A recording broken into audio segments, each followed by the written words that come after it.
replication is working, and what I'm going to do next is I'm going to switch to my Windows 10 machine, and I'm going to log in with Anna and map her home folder. So I'm going to log in with another user.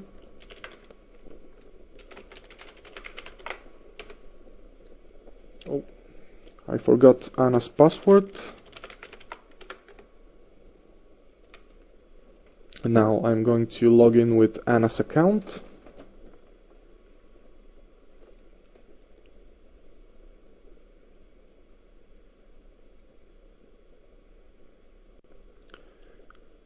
Now that I'm into Anna's profile, I'm going to open the File Explorer.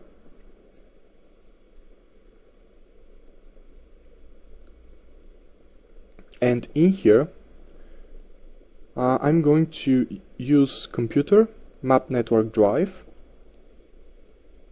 and I'm going to use the letter H for Home, and I'm going to map Anna's home folder. So this is going to be an LB lab, and then Home folders, and then Anna. Let's see if I spelled that correctly. I added the space. Let me remove the space from that and finish. Yep, it accepted that, and now I can see that Anna has her own home folder, and this home folder is under NLB Lab. So here I have my NLB logo, which is accessible. Let me open that with Paint.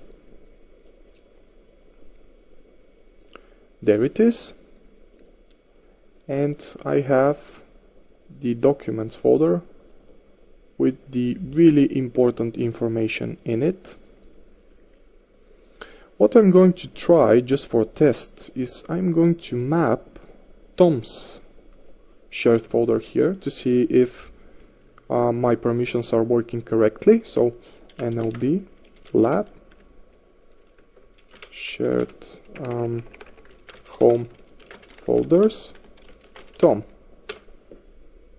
and it's asking me for credentials because Anna does not have the permissions to access Tom's folder. So if I access, for example, the NLB lab / home folders, I'll be able to see that I currently have two users, Anna and Tom, and when I try to open Tom, it will say that I do not have permissions to look into Tom's documents, and when I try to open Anna, I can see that I have permissions.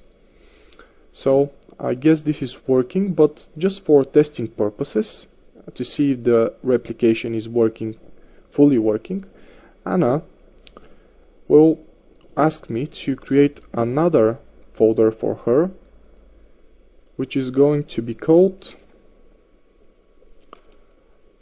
Company Details. So in there, Anna will have an Excel worksheet that will be for the company prices. And let me see now, if I switch to my DFS02, I can see that under home folder and Anna, I have the company details, and in there I have the company prices XLS Excel sheet. Let me switch to DFS01 and minimize this. Okay, under Anna I have again the company details folder and the Excel spreadsheet. So now, as my DFS namespace is fully configured with Tom and Anna only, I can continue and configure my other users in my domain, and hopefully I won't lose my job as an IT guy, and will continue to bring some interesting videos to you guys. So this is the overview of how you can create a DFS namespace and DFS replication in Windows Server 2012 R2. I hope that you've enjoyed the video. If you did, you can like. If you didn't like this video, you can click dislike button, and if you have a comment or if you have any questions, you can put them in the section below, so I will try to answer them when I can. So thank you very much for viewing.